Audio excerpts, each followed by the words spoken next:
सालों से सूना पड़ा था। कोई भी उस कुएं का उपयोग नहीं करता था, पर कभी कभार खेलने वाले बच्चे और भेड़ बकरी चलाने वाले उसका पानी पीकर अपनी प्यास बुझा लेते थे। एक दिन गांव के कुछ बच्चे कुएं के पास खेल रहे थे कि उनमें से एक लड़के राजू को कुएं में से कुछ आवाज आई। अरे ये आवाज कैसी है? अंदर कुछ गिर तो नहीं गया? और फिर राजू कुएं में देखने के लिए जैसे ही मुंडेर पर गया कि अचानक एक बड़ा हाथ बाहर आया और राजू को कुएं के अंदर खींच ले गया। ये देख सारे बच्चे जल्दी से कुएं की तरफ गए। राजू वहां नहीं था, वह गायब हो चुका था। तो बच्चे डर गए और भागते हुए मुखिया जी के पास गए और सब बताया।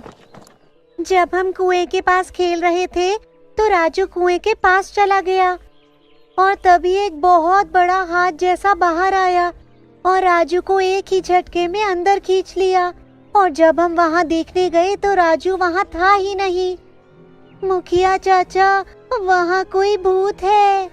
ठीक है बच्चों, वो हम देख लेंगे, तुम सब जाओ।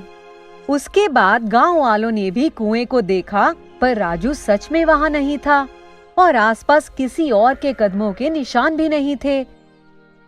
ये सब देखकर किसी को भी कुछ समझ नहीं आ रहा था कि आखिर राजू गया कहाँ।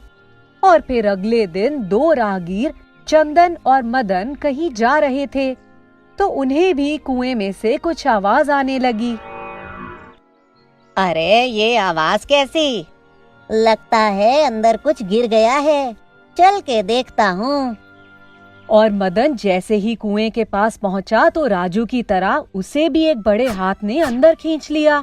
यह देख चंदन बहुत डर गया और जल्दी से मुखिया जी के पास गया। मुखिया जी, कुएं में सच में भूत है, मैंने अपनी आंखों से देखा है। भूत का एक बड़ा हाथ आया और मदन को अंदर खींच ले गया।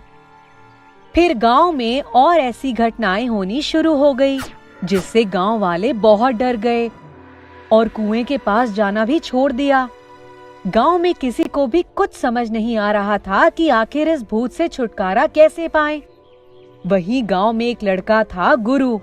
वह भूत में विश्वास नहीं करता था।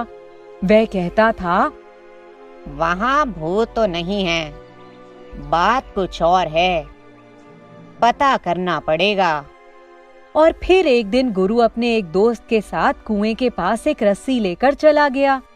उसने रस्सी को अपनी कमर से बांध दिया और रस्सी का दूसरा छोर एक पेड़ से बांध दिया और कुएं की मुंडेर के पास चला गया।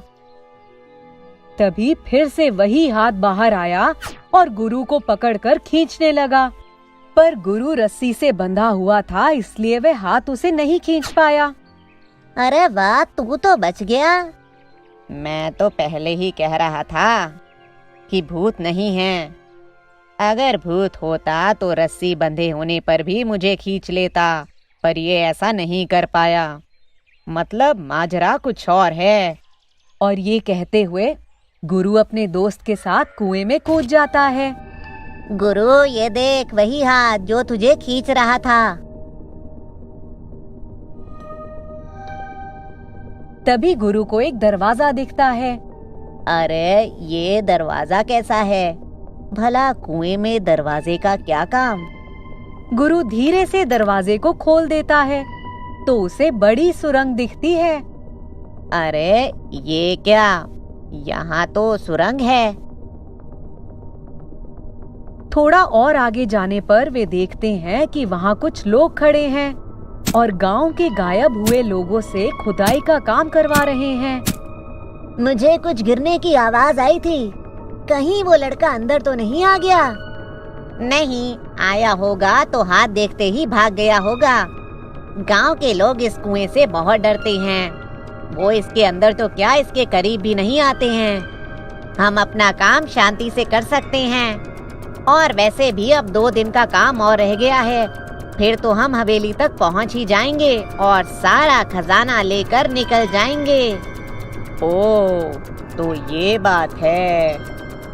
और फिर गुरु जल्दी से गांव वालों को सब कुछ बता देता है और मुखिया जी पुलिस लेकर सुरंग में पहुंच जाते हैं और सारे चोरों को गिरफ्तार कर लेते हैं। फिर सारे गांव वाले कहने लगे, अगर हमने भूत में विश्वास नहीं किया होता तो इतना सब नहीं होता।